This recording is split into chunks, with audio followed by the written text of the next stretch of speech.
rates go to zero, there's not much juice. But right now, it's a completely different environment. So if you're holding money at the bank in your savings account or buying CDs at 1%, it's at least worth exploring.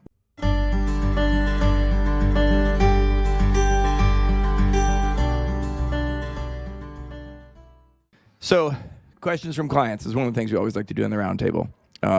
Top questions we're getting.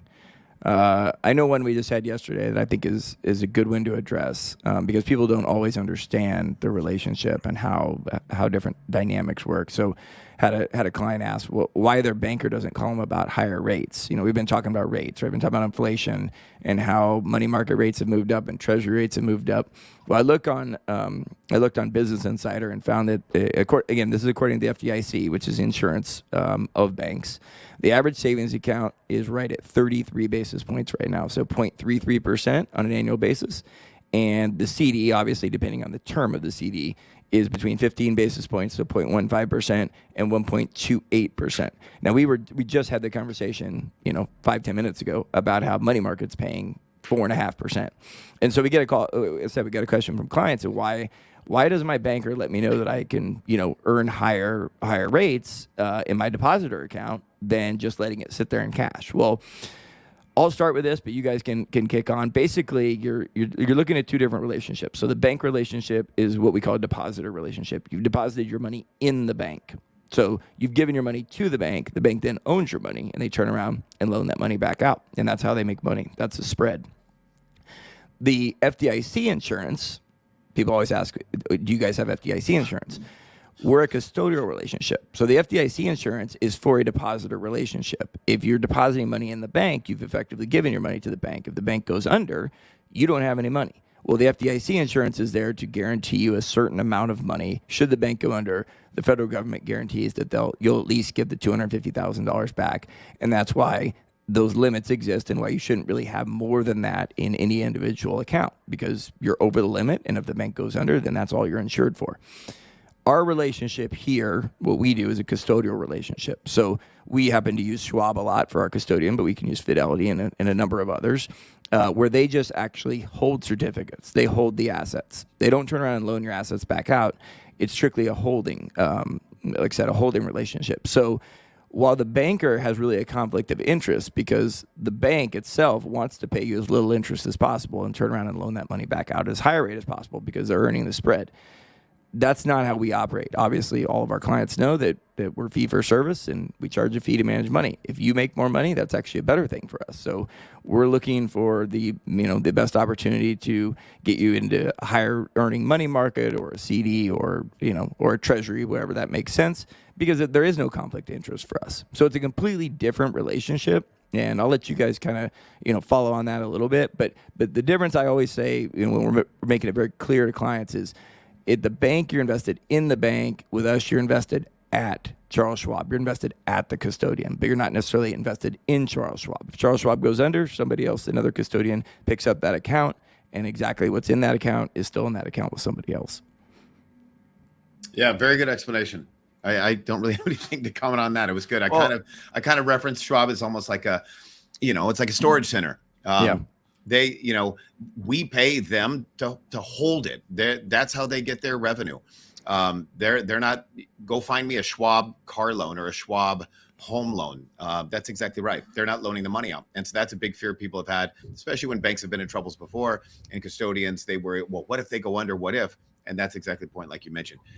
They don't have your money out. And so if they go under, someone else just keeps carrying the load out of the storage unit. Well, and it explains too, like you said, you had the conversation with the client, working with a local nonprofit, they have some money that's sitting aside on some reserves and we're reaching out to their banking relationships. And so not even what they're giving you in your savings or your CDs, but when you're actually proactively reaching out and checking for rates and what's out there, they're still significantly under what we're seeing in the markets and we have for our clients here on both the money market as well as the CD rates. I think they were quoted 1% for a 12-month CD. So there's definitely other options out there.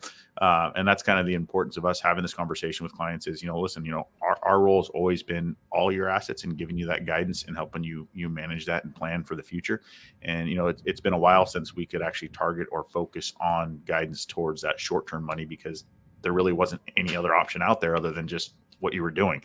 So nice being compensated now for the interest rates they're out there, and it makes sense to take advantage of it. And I know one of the things we talk about too is clients say, well, okay, so what, do I have to close my checking account, Adam? Do I have to close my savings account at the bank? I like my banking relationship. I have all my bill pays tied to it. Well, yeah, you're right. You do. And no, we don't want you to.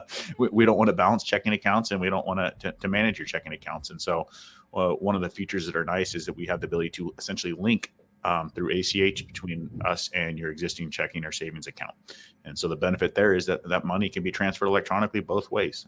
Similar to me, if I log into my banking app and I move it from my checking account to my savings account, it's the same process there. Essentially, it's just changing custodians there from the bank to Schwab in this case.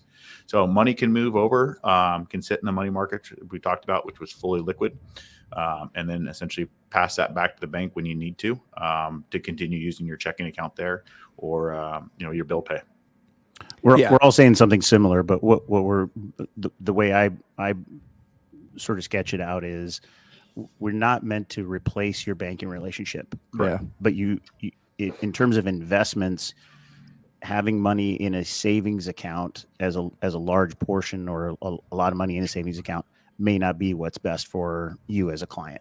There are probably better ways to keep that money working still at fairly low risk. And even in things that are FDIC insured. I mean, we have a lot of access to a lot of different ways that money can be invested, and usually much more beneficial than leaving it in something liquid and paying next to nothing. So this is the first time in 15 years. Again, clients have had it didn't matter where you kept your cash. It didn't matter what bank it was, online or otherwise. Everyone just paid zero. So this is the first time I remind clients it makes sense to shop your cash. And I don't know if I thought of it, if I read it somewhere, but I thought it was kind of funny that if your cash is being held in a building or a bank that has buildings, you're probably not getting the best rate because their overhead is greater. And so whether it be with us or a Capital One or a Amex or somewhere it makes sense to at least do some homework and shop the rate. Yeah, I'm glad you said that because I was thinking about our clients that have been with us forever and probably starting to get angry that we haven't been putting them in this 4.5% money market. So as I mentioned, the money market was 7 basis points in January of 22. So things change. And like Jason was just saying, this didn't always exist. And when rates go to zero, there's not much juice. But right now, it's a completely different environment. So if you're holding money at the bank in your savings account or buying CDs at 1%,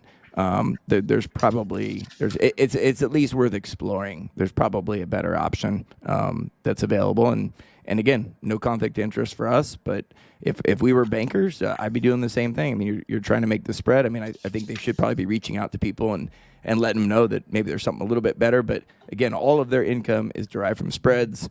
And we just don't work like that. And just expectations wise, it's hard for them to reach out to people and offer them higher rates because they're just offering them back their profits. Correct. And that's if you just think about human nature or business sense, it's hard to just give all your profits back away to your customers in their case.